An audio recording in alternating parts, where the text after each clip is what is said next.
Millennium Bharat बस में आपका स्वागत है। मैं हूं तान्या माथुर नई दिल्ली से और आप देख रहे हैं मिलेनियम न्यूज चैनल 24। आज मैं आपको दुनिया भर की ताज़ा और अहम खबरों से रूबरू करवाने जा रही हूं। चलिए विस्तार से जानते हैं। देश में 2027 में होने वाली 16वीं जनगणना ऑनलाइन होगी। जनगणना महापंजीयक कार्यालय के अनुसार जातीय गिनती और जनगणना पहली बार डिजिटल प्लेटफॉर्म से होगी। इसके लिए विशेष वेब पोर्टल शुरू होगा। इस पर नागरिक खुद जानकारी भर सकते हैं। नतीजे भी पहले की 15वीं जनगणना से कम समय में मिल जाएंगे। 16वीं जनगणना के आंकड़े केवल 9 महीने में आने की उम्मीद है। इनमें जातीय गणना भी शामिल होगी। पहले नतीजे आने में 18 महीने लगते थे। जनगणना महापंजीयक कार्यालय ने बताया, डिजिटल सेंसेक्स से डेटा जुटाने और इसे सेंट्रल सर्वर तक सीधे भेजने में आसानी होगी। गिनती का काम मार्च 2027 तक पूरा होगा। अप्रैल से दिसंबर 2027 तक डेटा प्रोसेसिंग, पुष्टि और विश्लेषण होगा। उम्मीद है कि 9 महीने में यानी दिसंबर 2027 में नतीजे सार्वजनिक कर दिए जाएंगे। 1 जनवरी 26 से मार्च 2027 तक प्रशासनिक सीमाएं फ्रीज रहेंगी। जनगणना कार्यालय के अनुसार वेब पोर्टल पर स्वजनगणना का विकल्प उपलब्ध होगा। मोबाइल ऐप के जरिए हिंदी, अंग्रेजी समेत 16 भाषाओं में डेटा एकत्र किया जाएगा। विशेष वेब पोर्टल मकान सूचीकरण, आवास जनगणना, HLO तथा जनसंख्या गणना के लिए भी होगा। भारत के महापंजीयक ने राज्यों और केंद्र शासित प्रदेशों से कहा है कि वे प्रशासनिक इकाइयों की सीमाओं में 31 दिसंबर से पहले बदलाव कर लें। यही अंतिम माना जाएगा। सभी राज्यों में प्रशासनिक सीमाएं 1 जनवरी 2026 से फ्रीज की जाएंगी, यानी इसके बाद राज्य, जिलों, प्रखंडों की सीमाएं या नाम नहीं बदल पाएंगे। जनगणना ने पूरी अवधि यानी मार्च 2027 तक सीमाएं जस की तस रहेंगी। 34 लाख गणना कर्मी तैनात होंगे। 3 स्तरीय ट्रेनिंग होगी। नेशनल ट्रेनर, मास्टर ट्रेनर और फील्ड ट्रेनर लगाए जाएंगे। जनगणना का ज्यादातर काम पेपरलेस होगा। मोबाइल ऐप, पोर्टल और रियल टाइम डेटा ट्रांसफर से जनगणना बहुत हद तक पेपरलेस होगी। कागज पर लिखी जानकारी पढ़ने के लिए AI आधारित इंटेलिजेंट कैरेक्टर रिकॉग्नाइजेशन टूल्स होंगे। GPS टैगिंग और pre coded drop down menu की व्यवस्था में गलती की गुंजाइश नहीं रहेगी। आम लोगों की मदद के लिए राष्ट्रव्यापी प्रचार होगा। 16 जून को जनगणना का गजट नोटिफिकेशन जारी हुआ था। गृह मंत्रालय ने सोमवार 16 जून को जनगणना के लिए नोटिफिकेशन जारी कर दिया है। केंद्र सरकार 2 फेज में जातीय कराएगी। नोटिफिकेशन के मुताबिक पहले फेज की शुरुआत 1 अक्टूबर 2026 से होगी। इसमें 4 पहाड़ी राज्य हिमाचल प्रदेश, उत्तराखंड, जम्मू कश्मीर और लद्दाख शामिल हैं। 1 मार्च 2027 से दूसरा फेज शुरू होगा। इसमें देश के बाकी राज्यों में जनगणना शुरू होगी। यात्रा के 5वें दिन 23,857 श्रद्धालुओं ने पवित्र गुफा में हिम शिवलिंग के दर्शन किए। अब तक एक दिन दर्शन करने वालों की यह सबसे बड़ी संख्या है। यात्रा के पहले दिन गुरुवार को 12,348, शुक्रवार को 14,515, शनिवार को 21,109, रविवार को 21,512 तीर्थयात्री दर्शन के लिए पहुंचे थे। पवित्र अमरनाथ यात्रा 3 जुलाई को शुरू हुई थी। पहले 5 दिनों में ही दर्शन करने वाले श्रद्धालुओं की संख्या 93,336 पहुंच गई है। इस बीच 8,605 यात्रियों का छठा जत्था सोमवार को जम्मू से गांदरबल के बालटाल और पहलगाम के नुनवान बेस कैंप के लिए रवाना हुआ। 38 दिन तक चलने वाली यात्रा पहलगाम और बालटाल दोनों रूटों से होगी। यात्रा का समापन 9 अगस्त को रक्षाबंधन के दिन होगा। पिछले साल यात्रा 52 दिन चली थी और 5 लाख श्रद्धालुओं ने पवित्र गुफा के दर्शन किए थे। अमरनाथ यात्रा मार्ग पर क्या यात्रा पर आए श्रद्धालुओं की सुरक्षा के लिए 581 अलग अलग सुरक्षा कंपनियों का चाक चौबंद बंदोबस्त किया गया है। इसमें CRPF, BSF, SSB, ITBP और CISF समेत सुरक्षा बलों के जवान तैनात किए गए हैं। बालटाल से लेकर गुफा तक के मार्ग पर हर 2 किलोमीटर पर मेडिकल कैंप लगाए गए हैं। बीच में कई जगहों पर गोदाम भी चालू कर दिए गए हैं। इस साल गुफा की ओर जाने वाले रास्ते पर 4 स्टैंड बनाए गए हैं, जबकि पैदल, घोड़े पर और पालकी में जाने वाले श्रद्धालुओं के रास्ते भी अलग अलग बनाए गए हैं। श्रद्धालुओं की सुरक्षा के लिए हर 50 मीटर पर एक जवान तैनात है। मुंबई से आए तीर्थयात्री प्रसाद ठाकुर ने कहा, जिनका रजिस्ट्रेशन नहीं था उनका भी बहुत जल्दी रजिस्ट्रेशन हो गया है। आज 70 से 80 हजार तीर्थयात्रियों ने दर्शन किए होंगे। भंडारे में खाने का अच्छा इंतजाम है। शौचालय से लेकर रहने तक की सारी व्यवस्था बढ़िया है। प्राकृतिक सौंदर्य के लिए पहलगाम रूट बेहतर। यदि आप अमरनाथ सिर्फ धार्मिक यात्रा के रूप में आ रहे हैं तो बालटाल रूट बेहतर है। यदि कश्मीर के प्राकृतिक सौंदर्य को करीब से जीना चाहते हैं तो पहलगाम रूट बेहतर है। हालांकि इसकी हालत बालटाल रूट के विपरीत है। गुफा से चंदनबाड़ी तक सफर थकान धूल भरा है। रास्ता पत्थरों वाला और कहीं कहीं बहुत संकरा है। 48 किलोमीटर लंबे जर्जर रूट पर कई जगह रेलिंग गायब है तो कहीं घोड़ों के लिए अलग रास्ता है। महाराष्ट्र के भाषा विवाद में भाजपा सांसद निशिकांत दुबे ने सोमवार को कहा, आप अपने घर महाराष्ट्र में अगर बहुत बड़े बॉस हो तो चलो बिहार, चलो यूपी, चलो तमिलनाडु, तुमको पटक पटक कर मारेंगे। उन्होंने न्यूज एजेंसी ANI से कहा, अगर आप हम में ज्यादा हिम्मत है, आप हिंदी भाषा को मारते हैं तो उर्दू भाषी तमिल तेलुगु को भी मारे। आप ये घटिया हरकत कर रहे हैं। बीजेपी सांसद दुबे ने यह जवाब राज ठाकरे के उस बयान पर दिया जिसमें राज ने कहा था, मराठी ना तो बोलने पर मारो लेकिन वीडियो मत बनाओ, दरगाह के पास उर्दू भाषी को पीट कर दिखाओ। दुबे ने कहा, ये अराजकता नहीं चलेगी। हम मराठी का सम्मान करते हैं, हम शिवाजी महाराज, तात्या टोपे, तिलक, लाजपत राय का सम्मान करते हैं। ये उद्धव ठाकरे और राज ठाकरे जो कर रहे हैं उसका हम प्रतिकार करते हैं। दुबे ने कहा, अगर उनमें हिम्मत है तो बगल में माहिम इलाके में चले जाएं और दरगाह के पास किसी हिंदी उर्दू भाषी को पीट कर दिखा दें तो मैं मानूंगा कि वो सचमुच बाला साहेब ठाकरे जी के वारिस हैं और उनके सिद्धांतों पर चल रहे हैं। राज ठाकरे ने कहा था, अगर आप किसी को पीटते हैं तो वीडियो न बनाएं। महाराष्ट्र में हिंदी को लेकर जारी विवाद के बीच उद्धव ठाकरे और राज ठाकरे ने मराठी एकता पर शनिवार यानी 5 जून को मुंबई के वर्ली सभागार में मराठी विजय रैली की थी। दोनों ने 48 मिनट तक हिंदी मराठी भाषा विवाद, मुंबई महाराष्ट्र, भाजपा और केंद्र सरकार पर निशाना साधा। दोनों नेताओं ने कहा, 3 भाषा का फॉर्मूला केंद्र से आया। हिंदी से कोई आपत्ति नहीं है लेकिन इसे थोपा नहीं जाना चाहिए। अगर मराठी के लिए लड़ना गुंडागर्दी है तो हम गुंडे हैं। राज ठाकरे ने कहा था, चाहे गुजराती हो या कोई और, उसे मराठी आनी चाहिए, लेकिन अगर कोई मराठी नहीं बोलता तो उसे पीटने की जरूरत नहीं है। लेकिन अगर कोई बेकार का ड्रामा करता है तो उसको उसके कान के नीचे मारना चाहिए। अगर आप किसी को पीटते हैं तो घटना का वीडियो न बनाएं। थाईलैंड को 2 दिन में दूसरा प्रधानमंत्री मिला है। गृह मंत्री फुमथम वेचाइचाई ने गुरुवार को कार्यवाहक प्रधानमंत्री की जिम्मेदारी संभाली। उन्होंने 24 घंटे प्रधानमंत्री रहे सूर्या जुंगरुंगरेंकिट की जगह ले ली है। सूर्या जुंगरुंगरेंकिट को बुधवार को देश का कार्यवाहक प्रधानमंत्री नियुक्त किया गया था। 70 साल के सूर्या ने निलंबित प्रधानमंत्री पाइतोंग्रतान शिवनात्रा की जगह ले ली थी, जिन्हें 1 जून को पद से हटाया गया था।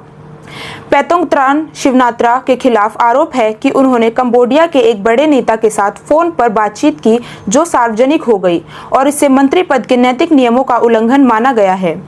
थाई सरकार ने गुरुवार को सोशल मीडिया पर बताया कि नए मंत्रिमंडल की पहली बैठक में फुमथम को कार्यवाहक प्रधानमंत्री बनाने पर सहमति बनी। यह बैठक तब हुई जब थाईलैंड के राजा महावजीरालोंगकोर ने नए मंत्रियों को शपथ दिलाई। पीएम का ऑडियो लीक आर्मी चीफ की आलोचना की थी। पीएम पाइतोंग्रतान ने कंबोडिया के नेता के साथ बातचीत का एक वीडियो लीक हो गया था। इसमें पीएम पाइतोंग्रतान कंबोडिया के नेता हुए सेन को चाचा कहती है और थाई सेना प्रमुख को अपना विरोधी बताती है। कंबोडिया और थाईलैंड के बीच सीमा विवाद चल रहा है। ऐसे में विपक्षी पार्टी ने इसे मुद्दा बना लिया है। पीएम पर कंबोडिया के सामने झुकने और सेना को कमजोर करने के आरोप लगे। सीमा विवाद पर दौरान हुई इस टिप्पणी के कारण पाइतोंग्रतान इसके चलते लोकप्रियता घटी। गठबंधन के कुछ साथी दलों ने साथ छोड़ दिया और हजारों लोग विरोध में सड़कों पर उतर आए। कोर्ट ने कहा कि पाइतोंग्रतान ने मंत्री पद की नैतिकता का उल्लंघन किया है। इसके बाद उन्हें पद से हटा दिया। थाईलैंड की राजनीति में उथल-पुथल। थाईलैंड की राजनीति में पिछले 2 दशक से शिनवात्रा परिवार पर बहुत गहरा असर रहा है। जितनी बार इस परिवार ने सत्ता में वापसी की, लगभग उतनी बार ही विवादों और सत्ता से बाहर निकाले जाने का सामना करना पड़ रहा है। अब फिर से एक बार यह कहानी दोहराई गई है। शिवनात्रा परिवार का राजनीतिक उदय 2001 में तब शुरू हुआ था जब थाकसिन शिनवात्रा ने भारी जन समर्थन के साथ प्रधानमंत्री पद संभाला। उन्होंने गरीबों व ग्रामीणों के लिए सत्ता, स्वास्थ्य, कर्ज और विकास योजनाएं शुरू की। थाकसिन की लोकप्रियता थाईलैंड के शहरी मध्य वर्ग, अमीर वर्ग और शक्तिशाली सेना के लिए चुनौती बन गई। 2006 में सेना ने तख्ता पलट कर दिया और थाकसिन को सत्ता से बाहर निकाल दिया। उन पर भ्रष्टाचार और सत्ता का दुरुपयोग करने जैसे आरोप लगे। ब्रिटेन की वित्त मंत्री रेचल रीव्स बुधवार को संसद में रो पड़ी। तब ब्रिटिश पीएम कीर स्टारमर विपक्ष के सवालों का जवाब दे रहे थे। रीव्स के रोने का वीडियो सोशल मीडिया पर वायरल हो गया। कई लोगों ने उन्हें कमजोर बताया और उनकी आलोचना की। रीव्स के रोने का नुकसान ब्रिटिश मार्केट पर तुरंत दिखा। पाउंड की कीमत डॉलर के मुकाबले 1% गिर गई। दरअसल निवेशकों ने समझा कि चांसलर की कुर्सी खतरे में है। अक्टूबर 2022 के बाद यह पहली बार हुआ जब पाउंड में इतनी गिरावट हुई। उस वक्त प्रधानमंत्री लिज ट्रस के मिनी बजट ने बाजार में जबरदस्त उथल-पुथल मचा दी थी और उसका नतीजा ये हुआ कि ट्रस को अपने पद से हटना पड़ा था। इस बीच पीएम स्टारमर ने रीव्स का बचाव किया। उन्होंने कहा कि रीव्स के आंसुओं का राजनीति से कोई लेना देना नहीं है और उन्होंने भरोसा दिलाया कि रीव्स आने वाले कई सालों तक चांसलर बनी रहेंगी। वित्त मंत्री के रोने की वजह अभी मालूम नहीं। वित्त मंत्री के रोने के पीछे क्या वजह थी, इसे लेकर कई तरह की बातें सामने आई हैं। कुछ लोगों ने कहा कि विपक्ष के तीखे सवालों ने उन्हें रुला दिया। हालांकि उनके प्रवक्ता ने कहा कि यह उनका निजी मामला था। वहीं कुछ लोगों का मानना है कि लेबर सांसदों के साथ हुए विवाद की वजह से वो भावुक हो गई। दरअसल चांसलर रेचल रीव्स और लेबर पार्टी के कई सांसदों के बीच विवाद इसलिए हुआ क्योंकि रीव्स ने विकलांग और बेरोजगार लोगों को मिलने वाले कुछ फायदों में कटौती करने का प्रस्ताव रखा था। इस फैसले से लेबर पार्टी को बहुत से सांसद नाराज हो गए। उन्होंने संसद में काफी विरोध किया। इस विवाद के बाद कीर स्टारमर सरकार ने कटौती का फैसला वापस ले लिया, लेकिन इसका नुकसान ये हुआ कि सरकार को हर साल लगभग 5 बिलियन पाउंड का नुकसान उठाना होगा। अब संभावना ये बन गई है कि इस नुकसान को पूरा करने के लिए उन्हें टैक्स बढ़ाना पड़ सकता है, जबकि उन्होंने पहले इसे बढ़ाने से इनकार किया था। वित्त मंत्री ने अपने फैसले से पीछे हटने के मुद्दे पर विपक्ष हमलावर हो गया। विपक्षी कंजर्वेटिव नेता कैमी बेडोनेच ने कहा कि सरकार में अब चांसलर का रोल खत्म हो चुका है। रीव्स शायद ही अगले चुनाव तक चांसलर पद पर रहेंगी। पीएम स्टारमर और चांसलर रीव्स के झगड़े की अफवाह द मिरर के मुताबिक कई सूत्रों ने दावा किया कि चैम्बर में आने से ठीक पहले प्रधानमंत्री स्टारमर और चांसलर रीव्स के बीच किसी बात को लेकर झगड़ा हुआ था, जिससे वह परेशान हो गई थी। हालांकि प्रधानमंत्री और चांसलर के दफ्तर ने इस दावे पर खारिज किया है। प्रधानमंत्री नरेंद्र मोदी 5 देशों के दौरे पर हैं। पीएम मोदी सबसे पहले घाना गए थे। इसके बाद उन्होंने कैरेबियन देश त्रिनिदाद एंड टोबैगो का दौरा किया था। यात्रा के तीसरे चरण में पीएम मोदी अर्जेंटीना गए। अब विदेश दौरे के चौथे पड़ाव पर पीएम मोदी 4 दिनों के लिए ब्राजील में हैं। यहाँ के रियो डी जेनेरियो में उन्होंने 17वें ब्रिक्स शिखर सम्मेलन में भाग लिया, जहाँ से अब वे ब्राजील की राजकीय यात्रा ब्रासीलिया रवाना हुए। अपनी यात्रा के अंतिम चरण में वे नामीबिया जाएंगे। जानिए पीएम मोदी के विदेश दौरे से जुड़ी लाइव अपडेट्स। भारतीय समुदायों के लोगों से मिले पीएम मोदी ब्रासीलिया पहुंचने के बाद होटल में उनका गर्मजोशी से स्वागत किया गया। इस दौरान उन्होंने वहां मौजूद भारतीय समुदायों के लोगों से मुलाकात की और बातचीत भी की। वहां बसे भारतीयों ने पीएम मोदी का पारंपरिक अंदाज में स्वागत किया, जिससे माहौल उत्सव जैसा हो गया। ब्रासीलिया पहुंचे पीएम मोदी शिव तांडव के साथ हुआ स्वागत। ब्राजील के रियो डी जेनेरियो में आयोजित 17वें ब्रिक्स शिखर सम्मेलन में भाग लेने के बाद प्रधानमंत्री नरेंद्र मोदी को ब्राजील की राजधानी ब्रासीलिया पहुंचे, जहां गर्मजोशी से उनका स्वागत हुआ। ब्रासीलिया दौरे के दौरान वे ब्राजील के राष्ट्रपति लूला दा सिल्वा से द्विपक्षीय बातचीत करेंगे। बातचीत में दोनों देश रणनीतिक साझेदारी को और मजबूत करने पर ध्यान देंगे। इसमें व्यापार, रक्षा, ऊर्जा, अंतरिक्ष, तकनीक, कृषि, स्वास्थ्य और दोनों देशों के बीच संपर्क जैसे मुद्दों पर चर्चा होगी।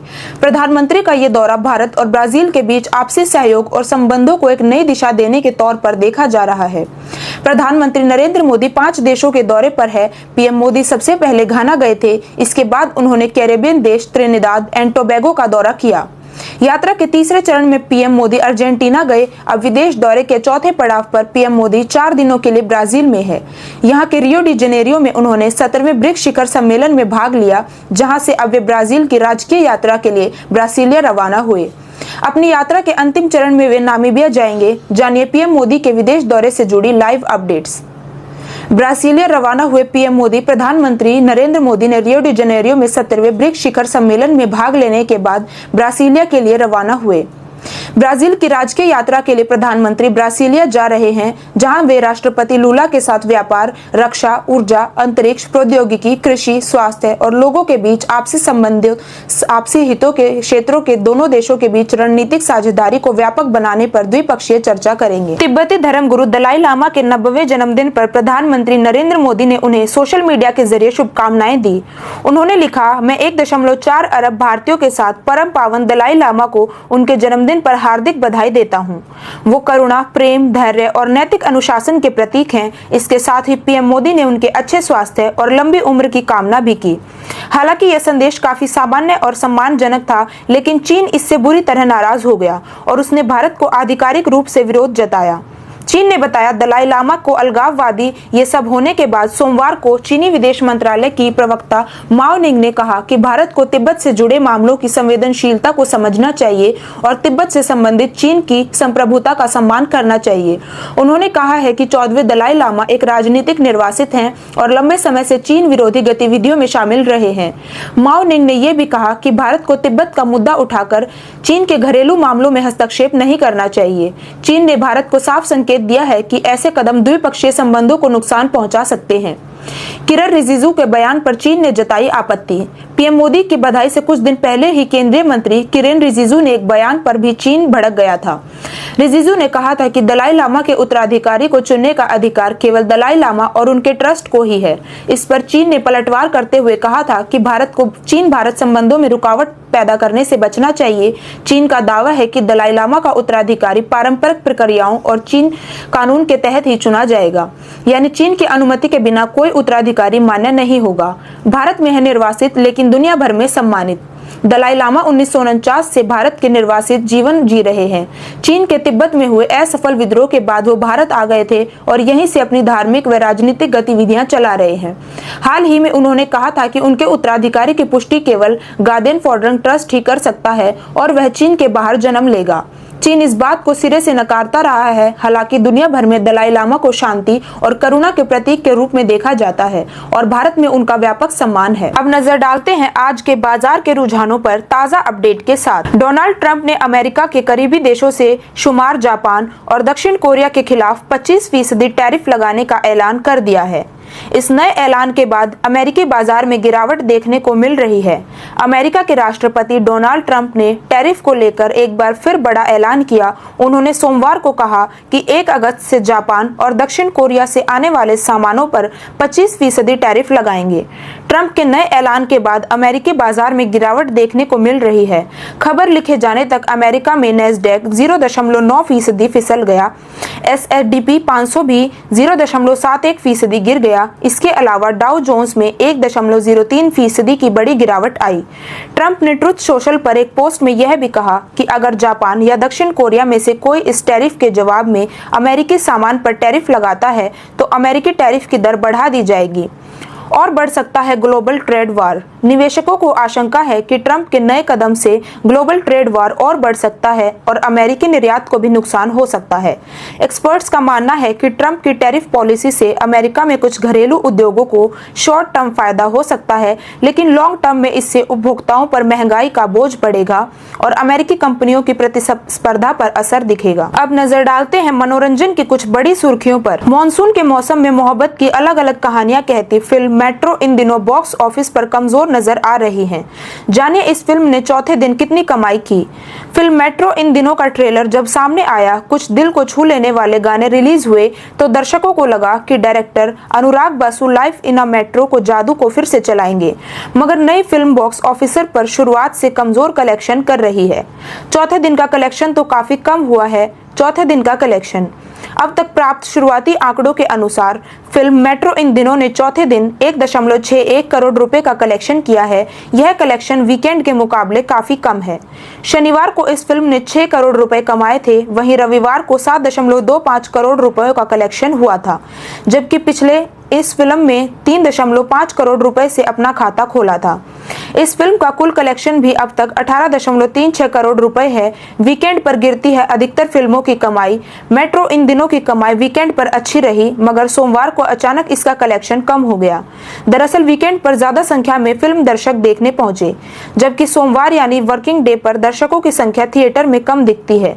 यह अधिकतर फिल्मों के साथ होता है, मगर मेट्रो इन दिनों का पहले दिन का कलेक्शन देखकर लगता है कि यह फिल्म दर्शकों के दिल को छू नहीं सकी है। क्या बजट कर पाएगी वसूल?